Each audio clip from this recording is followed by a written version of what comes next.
Halo semuanya, nama saya Kalisa Kila, NIM 150223094 dari kelas KM4604. Di sini saya akan menjelaskan materi pertemuan ke-10, yaitu adalah komunikasi antar pribadi atau interpersonal. Komunikasi antar pribadi atau interpersonal itu adalah komunikasi yang berinteraksi secara verbal maupun nonverbal antara dua orang atau kadang lebih dari dua orang yang saling bergantung, menurut De Vito. Komunikasi antar pribadi adalah proses transaksi pesan antara orang-orang untuk menciptakan dan menjaga makna bersama menurut West dan Tarma.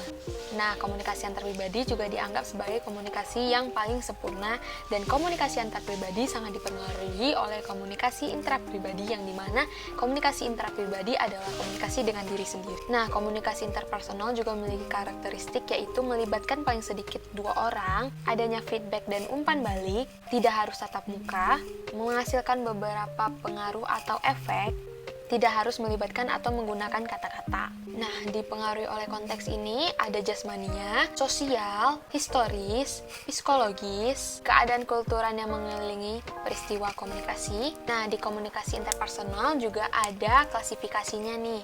Ada interaksi intim, yaitu adalah komunikasi yang terjadi pada keluarga, dengan teman baik, ataupun hubungan yang sudah memiliki emosional yang kuat.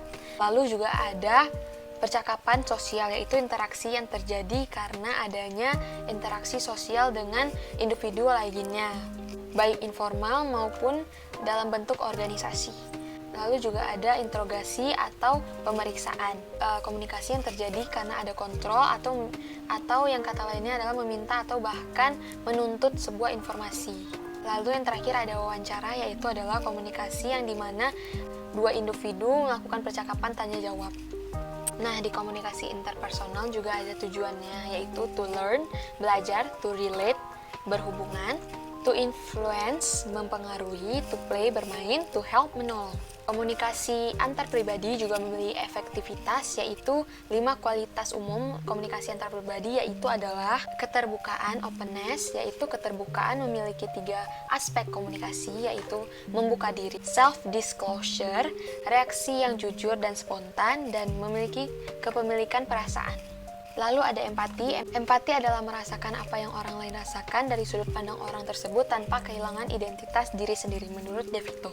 Nah, berempati juga memiliki tujuan verbal dan nonverbal. Cara berempati ditunjukkan dengan cara berpikir empati, menunjukkan bahwa kita mengerti apa yang orang lain rasakan, dan merasakan empati menunjukkan apa yang kita rasakan berdasarkan apa yang orang lain tersebut rasakan. Lalu ada sikap pendukung atau supportiveness, yaitu adalah sikap pendukung dalam komunikasi, perilaku deskriptif bukan evaluatif, dan terbuka bukan mutlak. Cara menunjukkan sikap pendukung adalah hindari menuduh atau menyalahkan, hindari menilai secara negatif, hindari mengkhotbahi, tunjukkan kesediaan mendengarkan dan keterbukaan pikiran, mintakan pendapat orang lain, jangan hanya pendapat untuk diri sendiri. Lalu ada sikap positif atau positiveness. Sikap positif ditunjukkan lewat penggunaan pesan-pesan positif. Lalu sikap positif sangat dipengaruhi oleh pandangan positif dari diri sendiri, dan cara menunjukkan sikap positif adalah temukan hal-hal positif dari diri sendiri dan pujilah secara spesifik. Tunjukkan secara nonverbal kepuasan dan kesenangan ketika berkomunikasi dengan orang lain, contohnya tersenyum, kontak mata, jarak yang relatif dekat, dan lain-lain. Sesuaikan ekspresi sikap positif dengan budaya yang ada. Lalu yang terakhir ada kesetaraan atau equality. Kesetaraan artinya sikap atau pendekatan yang memperlakukan setiap orang sebagai kontributor penting dan tak tergantikan dalam interaksi. Cara menunjukkan kesetaraan adalah hindari kata-kata seharusnya atau harus, mintalah jangan menuntut, hindari menyela pembicaraan orang lain, dan akui dan respon perkataan orang lain. Nah, De Vito juga mengidentifikasikan 5 faktor utama yang mempengaruhi daya tarik dalam hubungan antar manusia, yaitu pertama adalah kesamaan. Manusia umumnya menyukai seseorang yang sama dengan dirinya dalam kebangsaan, suku budaya, kepercayaan, agama, kemampuan, karakteristik fisik, kecerdasan, dan khususnya sikap dan selera. Yang kedua adalah kedekatan atau proximitas, yaitu adalah kedekatan fisik. Menurut Tubbs dan Moss, bahwa semakin berkedekatan dua orang secara geografis, semakin besar kecenderungan mereka untuk tertarik satu sama lain. Lalu ada daya tarik fisik. yaitu ketika orang tertarik dengan orang lain mungkin dimaksudkan adalah menarik secara fisik ataupun secara kepribadiannya. Manusia kurang lebih menyukai orang yang melihat dari secara fisiknya menarik dan karakteristik positif pada seseorang. Lalu ada sikap saling melengkapi atau complementarity. Prinsip komplementaris ini adalah seseorang tertarik dengan orang lain tidak serupa dengan dirinya. Hal ini yang dilihat adalah sebagai perbedaan yang terlihat di Indonesia dengan keberagaman suku, bahasa, budaya, dan ras. Lalu ada daya tarik fisik dan kepribadian, dan terakhir ada status sosial, ekonomis, dan pendidikan. Nah, cara mengelola hubungan LDR adalah sadari bahwa LDR adalah sesuatu hal yang umum dan Anda tidak sendiri. Berkomunikasi dengan kreatif, kirimkan rekaman video ataupun audio. Sebelum berpisah, tentukan aturan dasar tentang jalan-jalan bersama teman, telepon, berkunjung, dan menulis. Gunakanlah waktu dengan bijak, perlakukanlah penuh kasih sayang, tetaplah jujur dan terus terang, bangunlah komunikasi yang terbuka dan saling mendukung satu sama lain. Nah, ada juga penyebab rusaknya hubungan, yaitu adalah komunikasi yang buruk, hubungan ada dari pihak ketiga, perubahan dalam hubungan, kesulitan keuangan, kepercayaan yang salah atau tidak sepaham dalam hubungan.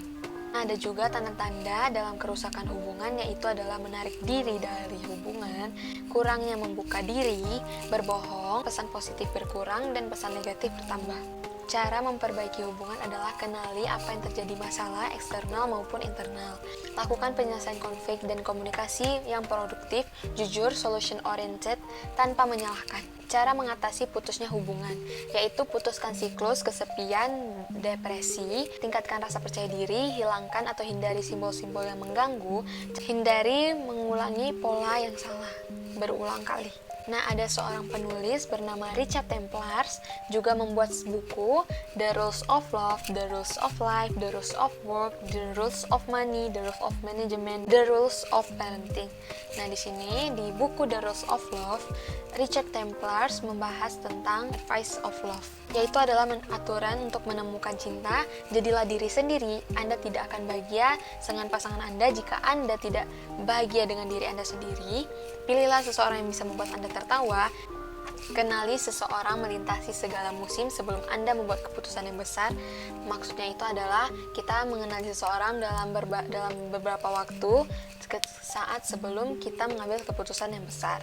Dan jangan bertahan pada orang yang tidak menyayangi Anda. Bersikaplah jujur ketika Anda masih punya kesempatan. Dalam aturan hubungan, bersikaplah baik, bersama karena ingin bukan karena butuh, memberi pasangan Anda ruang untuk menjadi dirinya sendiri. Jangan biarkan amarah Anda berlanjut hingga matahari terbenam. Jadilah orang pertama yang minta maaf. Jangan pernah berhenti untuk berusaha terlihat menarik. Lalu juga ada aturan berpisah. Dengarkan suara hati Anda. Kegagalan hubungan adalah tanggung jawab dua orang. Junjunglah moral yang tinggi. Jangan terus-terus mengungkit masa lalu. Dalam keluarga juga ada aturannya. Jangan salahkan orang tua Anda. Lakukan mereka dengan cara yang Anda anggap benar. Jangan memedulikan perilaku mereka kepada Anda. Dalam persahabatan juga ada aturannya, yaitu dalam hidup, milikilah teman-teman yang menjadikan hidup menjadi lebih baik, bukan lebih buruk.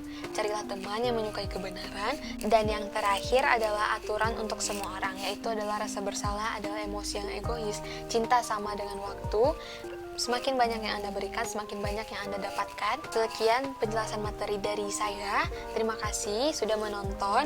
Assalamualaikum warahmatullahi wabarakatuh.